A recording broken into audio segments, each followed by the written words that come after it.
Salut, c'est Véro, pas la marque, la fille. Bienvenue sur le tapis rose de Catherine. Pour cette chronique Bienvenue aux hommes, on rencontre l'animatrice Véronique Cloutier, une femme qui a du succès au Québec. Elle en a tellement qu'on l'a incorporée. Véro Inc. sur le tapis rose de Catherine.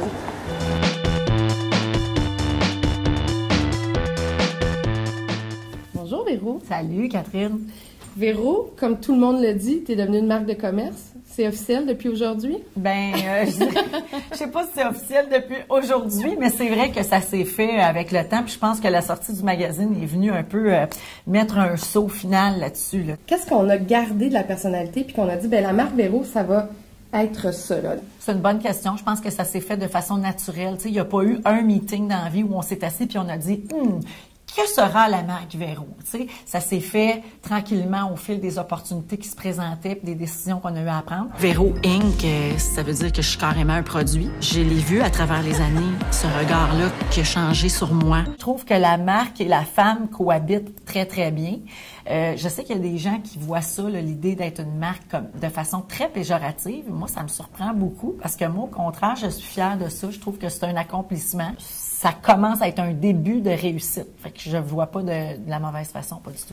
T'es au top de ta carrière, t'es l'animatrice la plus aimée au Québec. Je sais pas. En tout cas, là, j'ai voulu te dire oui puis non, oui parce que là c'est le fun, mais et si ça pouvait être plus? Ça pourrait être plus, on le sait pas. Mais là, tu sais, là je te vois, là, je t'ai jamais vu aussi aimée. En fait, il y a une grosse bonnes années de ma carrière, bonnes années, oui. C'est dû à quoi? Qu'est-ce que t'as donné pour recevoir ça? Et crois-tu à la notion de j'ai donné ça, je reçois ça, je me flagelle, le mérite? Non, ça c'est une question bien tough parce que je suis atteinte du syndrome judéo-chrétien de la culpabilité. Oui, comme beaucoup de Québécois.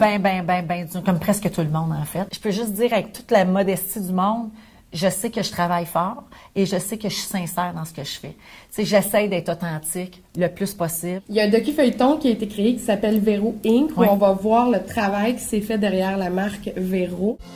Moi, je suis content que les enfants aient une mère comme Véro. Il y a quelque chose en elle qui fonctionne. Le docu-feuilleton est produit par Louis Morissette, qui est ton conjoint. Oui. Est-ce que c'est une façon de garder un peu le contrôle sur le contenu, le fait que ce soit produit par Louis? C'est sûr que d'une certaine façon, oui. Mais la première, tu sais, quand les gens me demandent pourquoi tu le fais avec Louis, parce qu'il y a eu l'idée. J'ai eu certaines craintes, certaines réserves, mais en même temps, c'est sûr que je me sens en confiance parce que c'est mon mari puis c'est aussi le père de mes enfants qui produit le documentaire. Donc, je sais que le choix des images de nos enfants puis le dosage personnel par rapport aux professionnels va être bien fait. Est-ce que parfois tu vis de la pression? La pression, en fait, elle vient plus du sentiment que tout le monde veut un morceau.